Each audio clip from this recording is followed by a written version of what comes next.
बिस्मिल्लाहिर्रहमानिर्रहीम। अस्सलाम वालेकुम। दोस्तों, कई ऐसे लोग हैं जिनके दिमाग में एक सवाल चल रहा होगा कि क्या यहूदी भी मुसलमानों की तरह रोज़ा रखते हैं। तो हम आपको यहाँ पर बताते चले कि हाँ, यहूदी भी रोज़ा रखते हैं। पर दोस्तों, आज की इस वीडियो में हम आपको यहूदी धर्म के इन्हीं अजीबो-गरीब तौर तरीक़ों के बारे में बताने वाले हैं और आपको बताने वाले हैं कि यहूदी धर्म के लोग कितने रोज़े रखते हैं और उनका रोज़ा रखने का तरीका क्या है।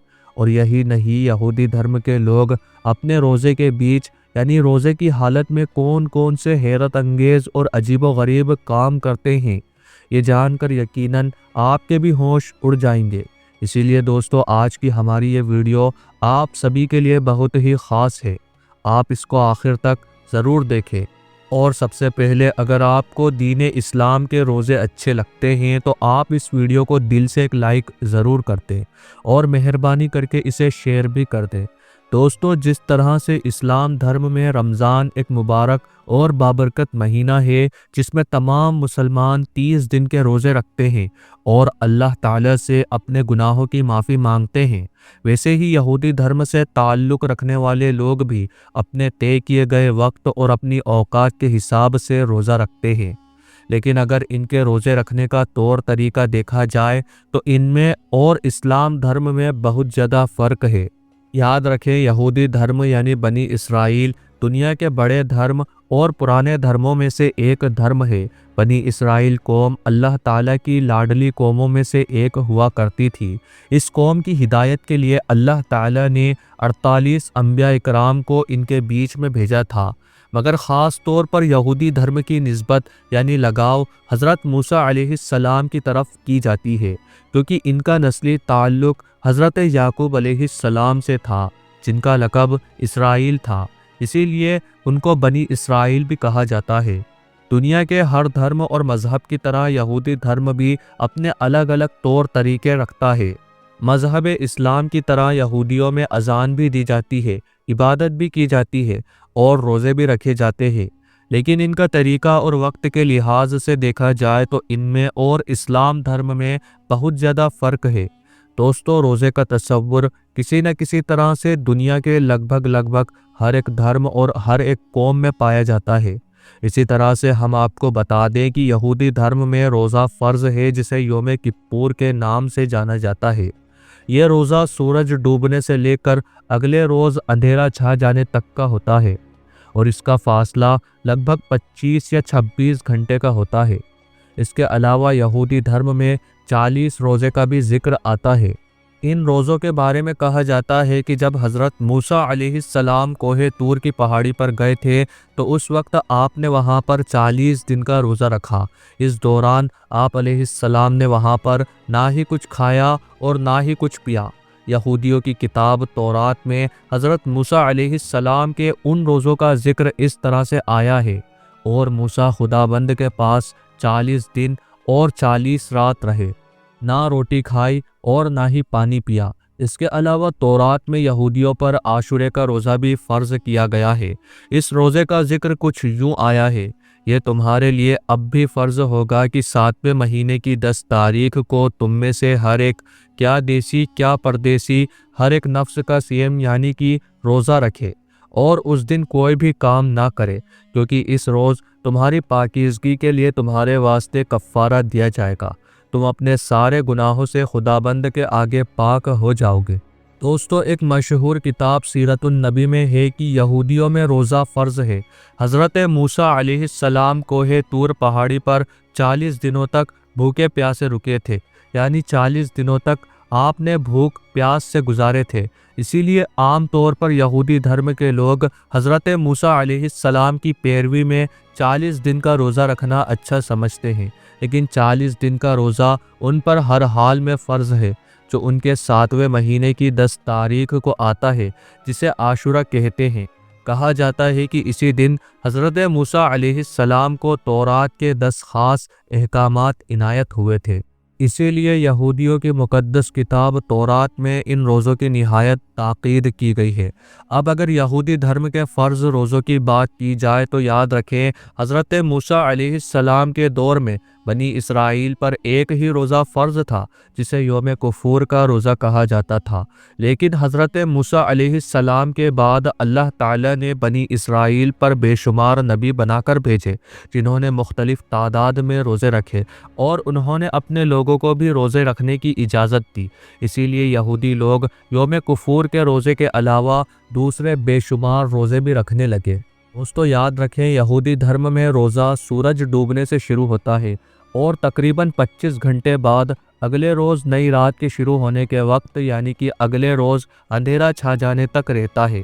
اس دوران یہودی لوگ کھانے پینے اور جسمانی تعلقات بنانے سے پوری طرح پرہیز کرتے ہیں۔ مطلب کہ یہودیوں کے روزے میں کھانے پینے، نہانے، کریم یا لوشن لگانے، تیل یا پرفیوم استعمال کرنے کے ساتھ ساتھ جسمانی تعلقات بنانے کی بھی مناہی ہوتی ہے۔ اس کے علاوہ یہودیوں کے روزوں میں حیران کن بات تو یہ ہے کہ یہودی اپنے روزے کے دوران چمڑے کی جوتی جو کہ آرام دائق سمجھی جاتی ہے اسے بھی نہیں پہنتے ہیں، اور پھر جب دن گزر جاتا ہے تو شام کے بعد وہ اپنے خدا کے سامنے اپنے گناہوں کی معافی مانگتے ہیں۔ اس کے علاوہ یہودی دھرم میں 4 اور روزے بھی رکھے جاتے ہیں جو صبح صادق سے لے کر سورج ڈوبنے تک رکھے جاتے ہیں۔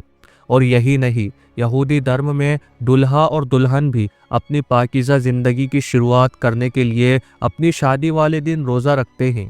یعنی کہ یہودی دھرم کے ماننے والے لوگوں میں اگر کسی لڑکا یا لڑکی کی شادی ہوتی ہے تو وہ اپنی شادی والے دن آگے کی زندگی کو بہتر بنانے کے لیے اس دن کا روزہ رکھتے ہیں۔ اس کے علاوہ یہودی دھرم کے ماننے والے لوگوں میں اگر کبھی کوئی وبا پھوٹ پڑی یعنی کہ کوئی بڑی بیماری آ جائے، یا پھر اگر کوئی آسمانی آفت یا کوئی بڑی مصیبت یا آفت آ جائے، تب بھی یہودی دھرم کے لوگ اس آفت کو ختم کرنے کے لیے روزہ رکھتے ہیں۔ یا پھر یہودی دھرم کے ماننے والے لوگوں میں اگر کسی بڑے آدمی، کسی بڑے لیڈر کی موت ہو جائے، یعنی کہ کوئی بڑا آدمی یا لیڈر وفات پا جائے، تو اس کے بعد اس بڑے آدمی کی یاد میں بھی یہودی دھرم کے لوگ روزہ رکھتے ہیں۔ یعنی کہ یہودی دھرم میں کسی بڑے آدمی کے مرنے پر بھی روزہ رکھنے کا رواج عام ہے۔ یہی وجہ ہے کہ جس دن حضرت موسیٰ علیہ السلام اس دنیا سے پردہ فرما گئے تھے اس دن کا روزہ بھی یہودی لوگ رکھتے ہیں۔ تورات میں موجود جن روزوں کا ذکر ملتا ہے وہ روزے بابل کے عاشوری کے دوران یہودیوں پر مقرر کی گئی تھی، اور پھر وقت کے ساتھ ساتھ ان روزوں میں اضافہ ہوتا چلا گیا کیونکہ یہ روزے نقلی تھے، اسی لیے ان کو یہودی مذہب میں زیادہ مقبول حاصل نہ ہو سکی۔ لیکن کچھ پرہیزگار یہودی ہر پیر اور جمعرات کے دن کا روزہ بھی رکھتے ہیں۔ ان کا عقیدہ کچھ یوں ہے کہ حضرت موسیٰ علیہ السلام جمعرات کو کوہ طور کی پہاڑی پر تشریف لے گئے اور پیر کے دن واپس آئے، اسی لیے وہ بھی ان کی یاد میں ہر جمعرات اور پیر کے دن کا روزہ رکھتے ہیں۔ اس کے علاوہ یہودی مذہب کی کتابوں میں ایک ایسے گروہ یعنی ایک ایسے گروپ کا ذکر بھی ملتا ہے جو کہ اپنے استاد کے نقش قدم پر چلتا ہوا جنگلوں اور بیابان میں جا پہنچا۔ ان کی کتاب میں اپنے گناہوں کی معافی اور آخرت کی تیاری کے لیے روزے رکھنے پر زور دیا گیا ہے، اور یہی وجہ ہے کہ یہودی مذہب سے تعلق رکھنے والے لوگ نہ صرف اپنے 40 روزے رکھتے ہیں بلکہ موقع کی مناسبت سے بھی روزے رکھتے ہیں اور اپنے گناہوں سے نجات حاصل کرنے کی کوشش کرتے ہیں۔ اس کے علاوہ کیا آپ جانتے ہیں کہ یہودی اور مسلمانوں کے روزوں میں کیا بڑا فرق ہے؟ تو اللہ کے پیارے نبی حضرت محمد صلی اللہ تعالیٰ علیہ وسلم نے فرمایا کہ یہودی اور مسلمانوں کے روزوں میں سحری کا فرق ہے۔ یہودی روزہ تو رکھتے ہیں لیکن سحری نہیں کرتے۔ اللہ کے پیارے نبی حضرت محمد صلی اللہ علیہ وسلم نے فرمایا کہ سحری کھانا بھی ایک عبادت ہے۔ دوستو آپ یہ بھی یاد رکھیں کہ دین اسلام کی طرح یہودیوں میں نماز بھی پڑھی جاتی ہے، لیکن ان کے نماز پڑھنے کا طور طریقہ بھی مسلمانوں سے بہت الگ ہے۔ یعنی کہ یہودیوں اور مسلمانوں کی نماز میں بھی بہت زیادہ فرق ہے۔ یہودیوں کے نزدیک نماز کی بجائے اپنے خدا کا شکر ادا کرنا ہے اور اپنے گناہوں کی معافی طلب کرنا ہے۔ اس کے علاوہ یہودیوں کا یہ بھی کہنا ہے کہ خدا نے ان کو یہ زندگی دی ہے، تورات جیسی مقدس کتاب عطا کی ہے، اسی لیے ان پر بھی فرض ہوتا ہے کہ وہ بھی اپنے خدا کی تعریف کریں اور اس کی عبادت کریں۔ اسی وجہ سے یہودی دھرم میں انفرادی اور اجتماعی دونوں نماز ہے، اور انفرادی نماز کسی بھی وقت ادا کی جا سکتی ہے، جیسے کہ کسی بھی اہم موقع پر، जैसे कि कोई दुख मुसीबत दूर होने पर, कोई बीमारी से निजात हासिल होने पर या फिर किसी भी खुशी के मौके पर पढ़ी जाती है, जबकि इज्तिमाई नमाज दिन में सिर्फ 3 बार ही पढ़ी जाती है। याद रखें, यहूदी अपनी नमाज में बुलंद आवाज़ से और खूबसूरत आवाज़ के साथ तौरात की तिलावत करते हैं। इसके अलावा ये अपनी नमाज के दौरान कभी रुकू में चले जाते हैं, तो कभी बड़े बड़े सजदे करने लग जाते हैं, तो कभी खड़े खड़े झूमने लगते हैं, तो कभी ज़ोर ज़ोर से तौरात की तिलावत करने लगते हैं, तो कभी झुक जाते हैं, तो कभी सजदा करने लगते हैं। इसी तरह से करते करते यहूदी लोग अपनी नमाज को मुकम्मल कर लेते हैं। दोस्तों, उम्मीद करते हैं आज की ये वीडियो आपको पसंद आई होगी। आज की मालूमात आपको समझ में आई हो तो वीडियो को लाइक करें, वीडियो को शेयर कीजिएगा। अल्लाह ताला आपका और हमारा हामी और मददगार हो। आमीन।